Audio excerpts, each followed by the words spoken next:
Good morning, everybody. Glad to be back with you this Saturday morning. My name is Ed Samuel. I'm a career coach with a firm called Sam Nova. We're based in Kennett Square, Pennsylvania, and serve clients in the greater Philadelphia area and across the U.S. You know, this is such an unusual time, and I hope and pray that you and your family are safe in the midst of this pandemic. You know, the good news is light's finally emerging, breaking through related to the economy coming back. I know many who have landed jobs in the last 60 days, believe it or not. But please do not give up on your efforts to land a job or move your career forward. Keep pressing forward. Now, we're going to continue with our Career Spotlight series. I'm talking to people from all walks that have landed in a career that finally seems to resonate with them in all ways. You know, it's not only the end destination, but about their journey, the twists, the turns, the stumbles, the scars, but also the perseverance, the risk-taking, the faith, and how people start to give back. And certainly, this morning we'll be talking about resilience. So I'm honored to spend time with Stanley H. Greene, who hails from Philadelphia, PA this morning. Stanley's the president of Power Thinking Corporation. He spent more than 25 years leading and changing organizations, both the private and public sectors, by focusing on changing the thinking of people on teams. Stanley has led companies in the cable TV, cable programming, internet, and even the synthetic turf industries. Most recently, he served as deputy treasurer for the Commonwealth of Pennsylvania. His effectiveness in resilience training has now grown globally, and he's done work in both China and Japan. Now, I've personally have attended several of Stanley's resilience weekly forums, and wow, they've been amazing. And I can attest to the national and global attendance on these very powerful and motivational calls each week. So Stanley, welcome to the program. Ed, thank you. Thank you for having me. I appreciate it. Yeah, so hey, let's start from the beginning. Where are you from originally? From the beginning, Philadelphia. Born at the old Philadelphia General Hospital. Lived in West Philadelphia at 32nd and Haverford. That was my earliest recollection. And then North Philadelphia, 30th and Diamond Street. And then West Oak Lane, where I graduated from Germantown High. Wow. So what did you go to school for? What was your undergraduate degree in, and kind of what did you think about focusing on at that early age? At an early age, from the time I was in fifth grade, my brother purchased a movie camera and projector, and we didn't have much money, so the sacrifice to do that because I had an interest in television was amazing. And I was influenced by a TV show, one of my favorites. I still watch it, called Bewitched. And I was always intrigued with the special effects and how she made people disappear.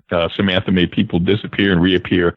And so when I got my camera set, that's all I did. You see my brothers and sisters disappearing and reappearing. You know, I figured out how to do it, and it worked out great. So I had an interest in communications, in media, and impacting, using media to impact people. So initially, at Penn, I majored in communications, but it wasn't quite like Temple's hands-on production type communications. It was more policy, and so then I just kind of veered into urban studies and get my degree in urban studies at Penn. Wow. So it started in communications, and then it kind of shifted over to urban studies. Now, in the midst of all this, there's a round ball that came into your life at University of Penn. Talk to us a little bit about your sports focus. Sure. I was able to be recruited by major Division I schools, Yale, Penn, and Temple, others, Davidson. And it was only about 5 years after I learned how to play the game. I was embarrassed when I was at Wagner Junior High because I was drafted into playing a game when they were shorthanded, and they didn't know I couldn't play. I tried to tell them.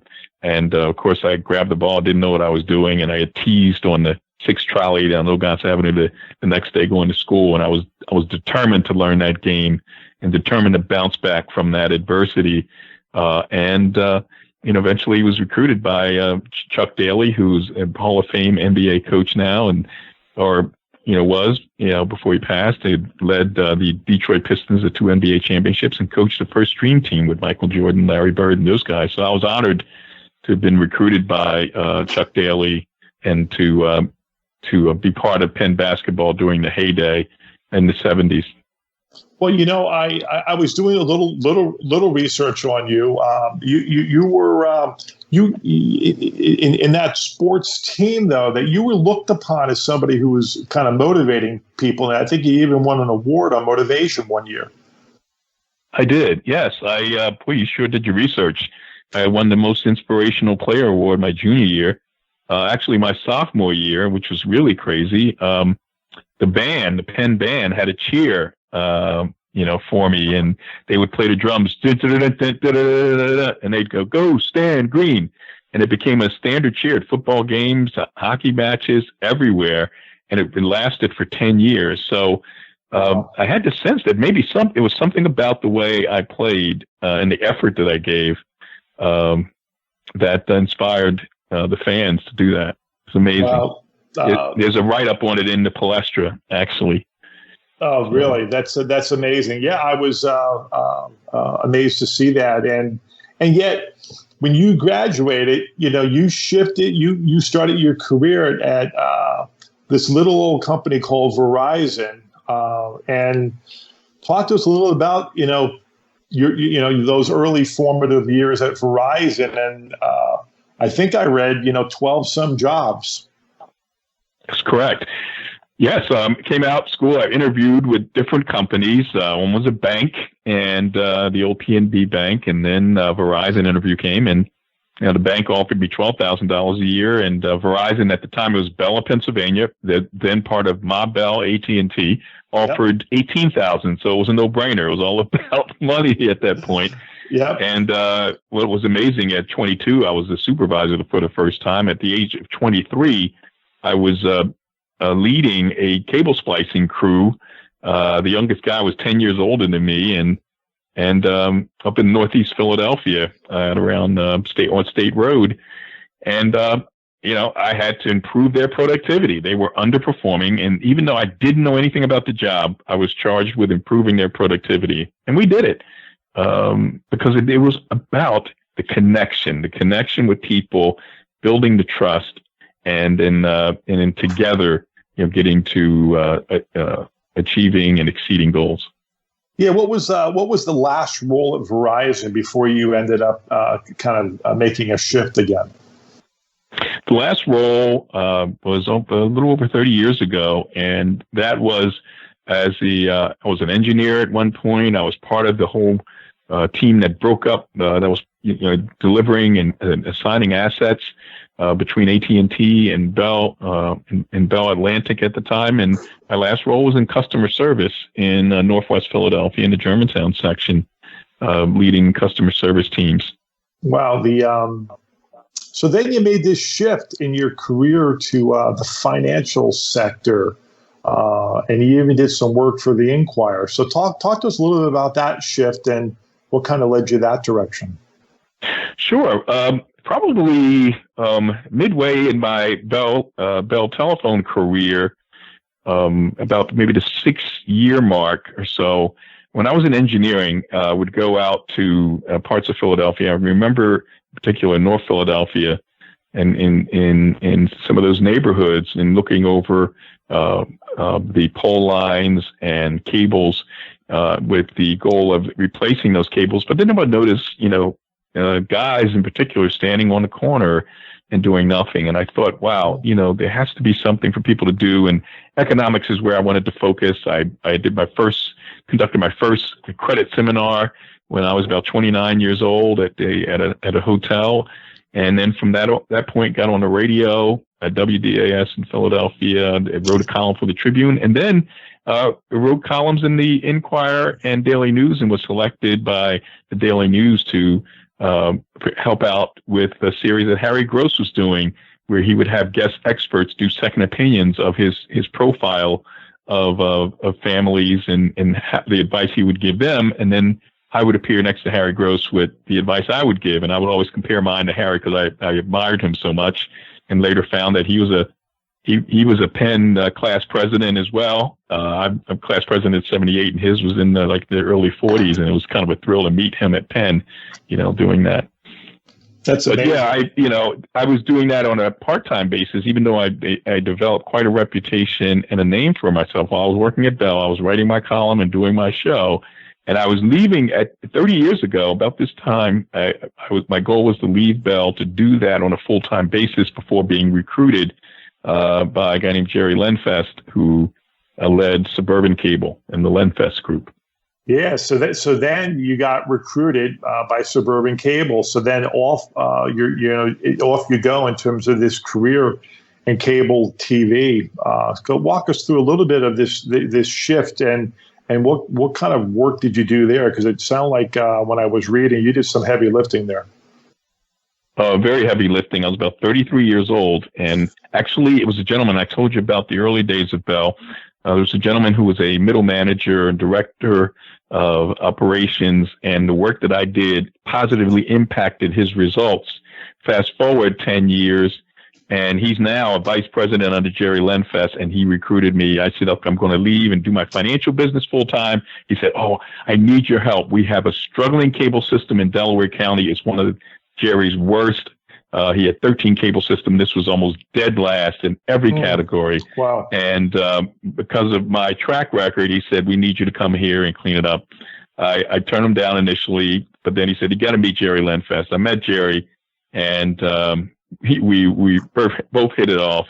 And I said, it'd be kind of great to turn around one of his cable systems because he may be able to help me one day. And that's what we did. We went from number 11 out of 13 cable systems to number 2 in just a year and a half. And it was all about focusing on the people and helping them to be more positive and solutions focused and recognize that they had the power to improve the processes and the outcomes in that organization.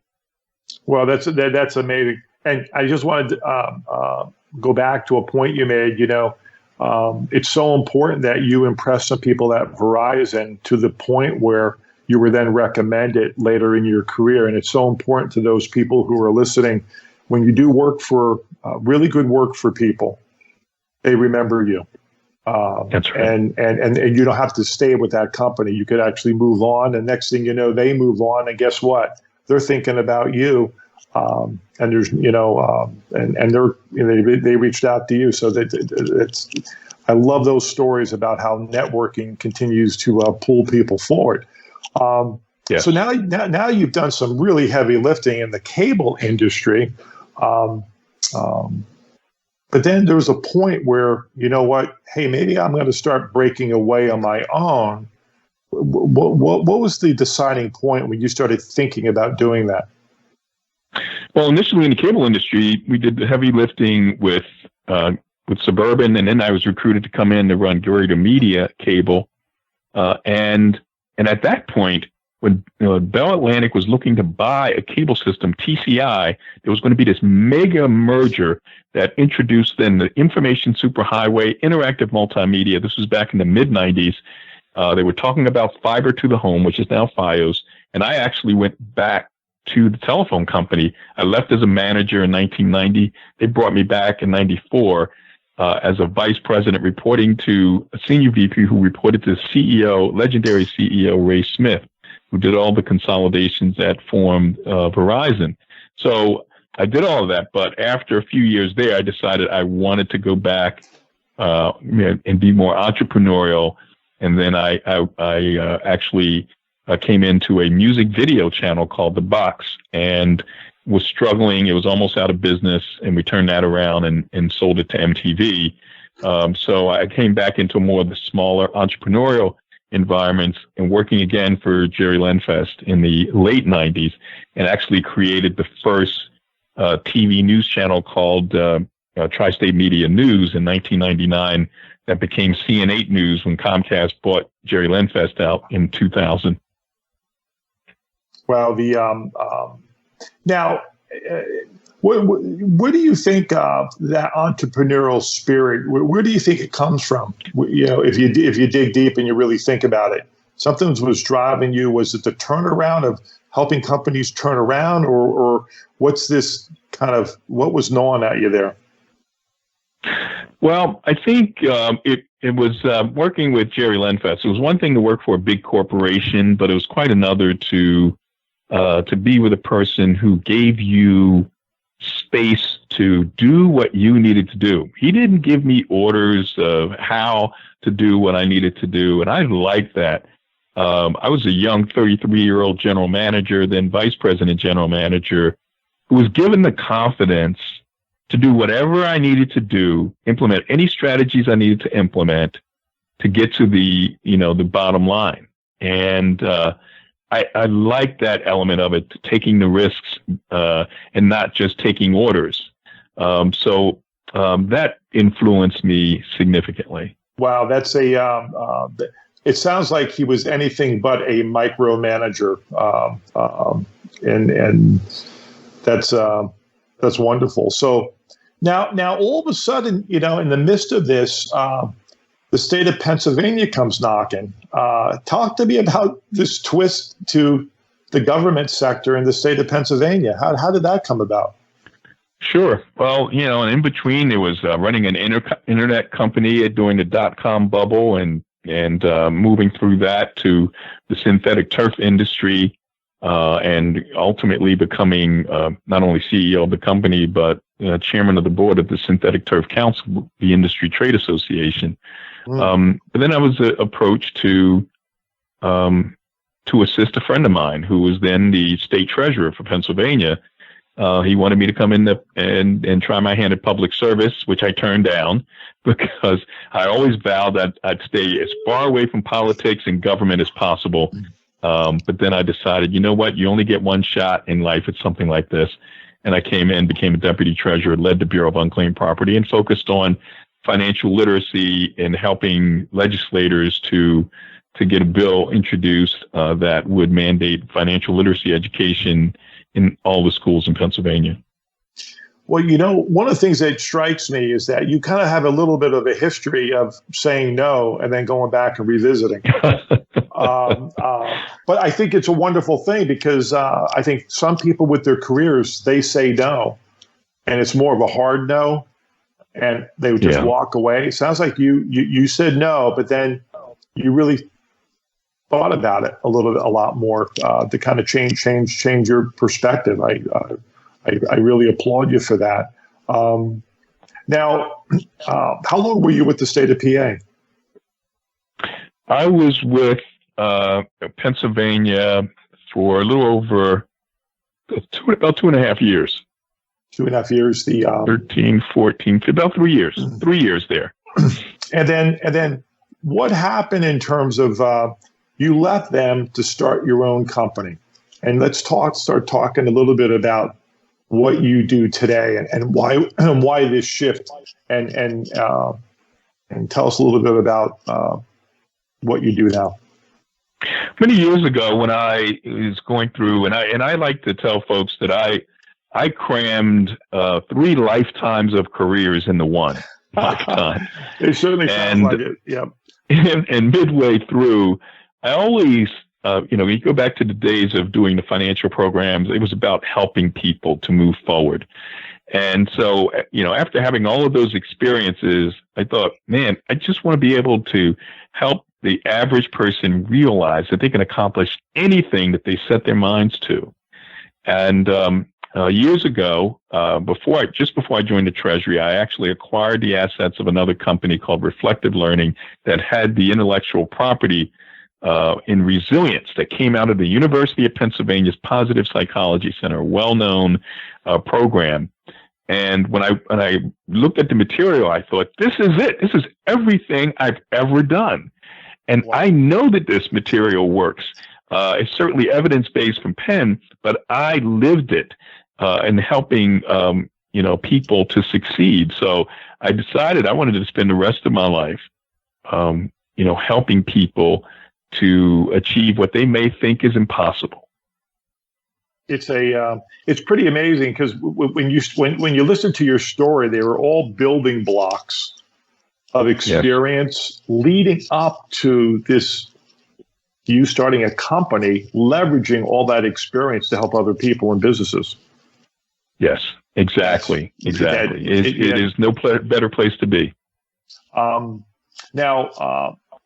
tell the audience a little bit about your weekly power thinking and resilience program, the one that I mentioned as I was introducing you. Sure. Well, and by the way, everybody needs to know that all of this stuff that I've done, it seems like, oh man, that's what I want. Success, success, success. But there's been a lot of stumbles. We can do 2 hours of some of the setbacks and failures. So I really believe that, the most important skill we can have, is our ability to bounce back from setbacks, because we're all going to have them. We're going through global pandemic now, social unrest. Everybody's affected by the same adversity, and we just have to bounce back. So I actually bought the company back in 2011 and spent years trying to figure out when the other company failed and getting this tremendous stuff across. I had to figure out how to do it. And these weekly calls where we reinforce skills each and every week, started that 2 years ago by doing this in Japan and doing it in China, and then with Aflac, and did some work with Comcast. And now I know that if people can attend these calls on a weekly basis, they can actually shift their mindset so that they are stronger in the area of bouncing back from adversity. Wow. So Stanley, for those who don't know, what does it take to join one of your calls, and how would one do so? Yep, simple. They can actually just call me or text me. Best to text me at this number, 215-219-8409, and leave the first and last name. I'll put you in our texting database so that you receive text reminders about the call. We'll send you a video. It'll be like 3 to 4 minute, 5-minute video, which will focus on a specific skill or inner strength. And then the following morning, you'll get reminders for the 7:30 a.m. call, only 30-minute call, and the 9:30 p.m. to 10 p.m. call, 30 minutes. You'll get a reminder, and that'll come automatically each and every week. All you have to do is text me 215-219-8409. Wow, that's fantastic. Stanley, as we start to close in here, towards the end here, what's one advice you would give people right now in the midst of this COVID-19 in terms of coming out of this crisis that we're in? Can you give one bit of advice that you would share with people right now? You hear it from our leaders, and the biggest thing is that these are times when I try to get people to avoid negative emotions, and there are 5 big negative emotions. One of the key big negative emotions that people are experiencing now is anxiety, and that's the fear of a future threat. We just don't know what's going to happen, if we're going to be okay, how's the economy going to be. And the one piece of advice that applies to dealing with anxiety is to stay calm. This is one of the skills one of the 7 skills of resilience. To stay calm and focus on what's important. So take a deep breath, 3 seconds, big deep breath in, and then exhale for 6 seconds. You'll be amazed at how that calms you down. You can think more clearly, and then begin to be grateful for all the things we have. At night, before going to bed, write down 3 good things that happened that day, as opposed to this went poorly, that was bad. 3 good things that happened. Combination of calming and focusing and putting in things in perspective with the 3 good things exercise will work wonders for you. And of course, join our calls. Beautiful. Stanley, if somebody wanted to reach you, and let's say a business or an individual wanted to hire you as a consultant, what's the best way? Is to send you a text to that number? What's the best way? Yeah, just send me a text at the same number, 215-219-8409, and we'll handle anything you need. Well, Stanley, it's been a pleasure chatting with you this morning. What a career. Everything's been a building block. We'll have you back at some point here because love to talk to you about a whole bunch of things. This is just kind of the tip of a pretty big iceberg story. But I want to thank you for coming in, and again, I'm hoping to collaborate with you in some way in the years ahead here. So again, thank you so much for coming in, Stanley. Ed, it was a lot of fun. Thank you very much for allowing me to kind of go back and take you up to today. And I really enjoyed it and look forward to working together with you. And thanks for being on our calls. Yeah, appreciate it. So, hey, we're just about out of time this morning. For those new to the program, I did publish my first book at the end of 2019 called Optimize Your Resume, Do's and Don'ts the Sam Nova Way. It's now available on our secure website, and we'll even pick up the shipping costs at www.samnovainc.com. That's SAM, Nova like the star, NOVAINC.com. And you can also order it via Amazon on paperback as well as Kindle. Again, it's called Optimize Your Resume, Your Do's and Don'ts. Please follow me on LinkedIn if you're not connected to me already. Keep an eye out for my next public speaking events. In July, I'll be speaking to a group in Pittsburgh, in Philadelphia, and I think next up will be at Wharton University. So join me on our next Optimize Your Career program, Saturday, July 18th. This is Ed Samuel, career coach with Sam Nova. Again, our website is www.samnovainc.com. And if you want to reach me with a question or comment, email me at esamuel, ESAMUEL, at samnovainc.com, or call our main number at 610-274-8214. So have a great 4th of July. Make it a safe one, and God bless.